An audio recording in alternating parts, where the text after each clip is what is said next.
long been regarded as England's most famous public school and perhaps the most prestigious in the British Empire. It has educated countless prime ministers, military leaders, bishops, and other influential figures. Yet, despite its reputation, many people know surprisingly little about life at Eton. While books like Tom Brown's School Days made rugby school famous, Eton has never been captured in quite the same way. One tradition that almost everyone knew about was the famous Eton whipping block. The names of headmasters such as Dr. Heath and Dr. Keat became closely linked with the use of the birch. However, a major change was announced when it was proposed that the traditional birch should be replaced by a simple cane. The decision caused an uproar, with many former pupils, politicians, and members of the aristocracy protesting against the change. Lord Kinnaird recalled that, as a schoolboy, he would rather have received a birching than write 500 lines. MP Ian Malcolm argued that using the birch required skill and experience, whereas anyone could use a cane. Neil Primrose MP simply summed up the feelings of many by saying, "It's a pity." The birch had a long and colourful history at Eton. After Eton's cricket team was heavily defeated by Winchester in 1796, headmaster Dr. Heath punished the players with a birching when they returned. His successor, Dr. Keat, became even more famous for his strict discipline, once claiming that he had flogged half the ministers, bishops, generals and dukes of the century. The whipping block itself became almost legendary.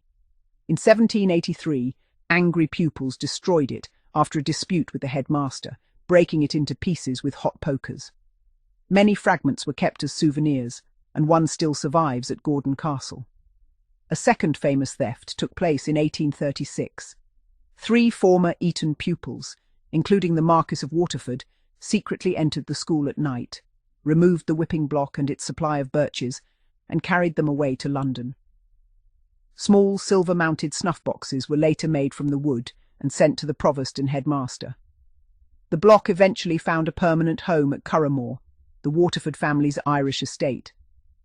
The birches were traditionally stored in a cupboard in the school library.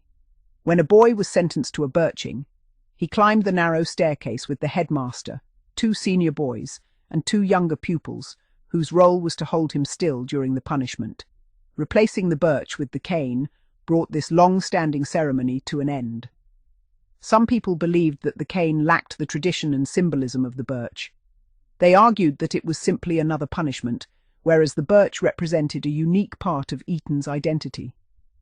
The writer even joked that the next step might be to import an American electric spanking machine, where a pupil would be strapped into a device that delivered mechanical paddlings at the press of a button.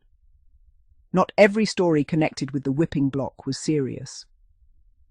One famous tale tells of a group of boys taken to the library for punishment. Before the birching began, one boy asked what he had done wrong. The headmaster replied that he did not know, but the boy's name was on the list. So the punishment went ahead. When several other boys asked the same question, the headmaster checked his records and realized he had made a mistake. Instead of punishing offenders, he had accidentally birched the confirmation class.